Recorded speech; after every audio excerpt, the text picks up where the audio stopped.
situata ndërmjet Rusisë dhe Shtetit Bashkuar të Amerikës, situata ndërmjet President Trump dhe Putinit, duket sikur pa kalon, po e dogji shumë shpejt pranverën, sepse Trump po nervozohet, me të drejtë, situata nuk është në kontroll.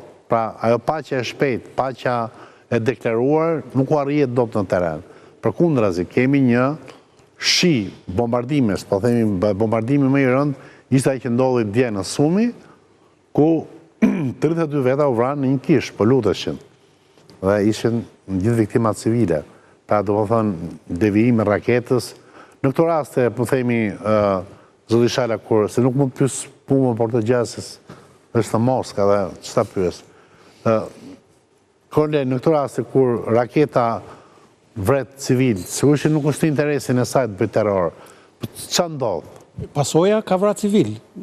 Dhe ky është krim lufte. 32. Po, 34. 34 dhe 173-4 të plagosur. Po, i kemi këto pamje, të shpirterojmë nëse kemi mundësi po. Shiko, problemi është ajo që thatë ju që Trumpi ka filluar të arrisë atë dozën e mosbesimit që kishte në raport me Putinin për sa i përket zgjidhjes së shpejtë. Pra, atë fitore që priste të arrinte nëpërmjet për ta mbyllë këtë konflikt, zgjidhja e këtij konflikti po largohet për ditë e më tepër.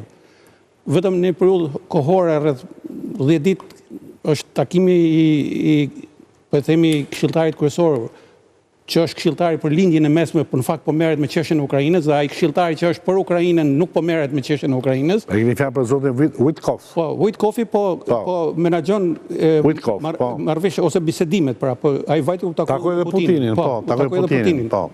Dhe ndërkohë që ishte generali Kellogg, ai që ishte i caktuar për të marrë me marrëveshjen apo me bisedime për Ukrainën. Pra duket sikur ka edhe linjat në Amerikë nuk janë paralel, domethënë stafi i tij. Si çat merri ka bërë raketa aty? Ishte një panë përpara ka hapur një po të vdekurit të rrugës gjitha është bërë një katastrofë, domethënë. Atë ka pas një reagim nga gjithë aktorët sot në botë dhe kjo ishte nuk dihet, domethënë nëse do lloj armësh ka përshtypjen se njerëzimi po ambientohet me këto pamje se siç po ambientohet në Gaza. Vazhdimisht, u vra 22 veta, 13 fëmijë, 17. Po në Gaza mund të shkatruar spitali vetëm në Gaza. U bë kjo do njerëz. Në Kiev në Ukrainë ka sensibilitet tjetër në raport me Gazën, në këndvështrimin tim.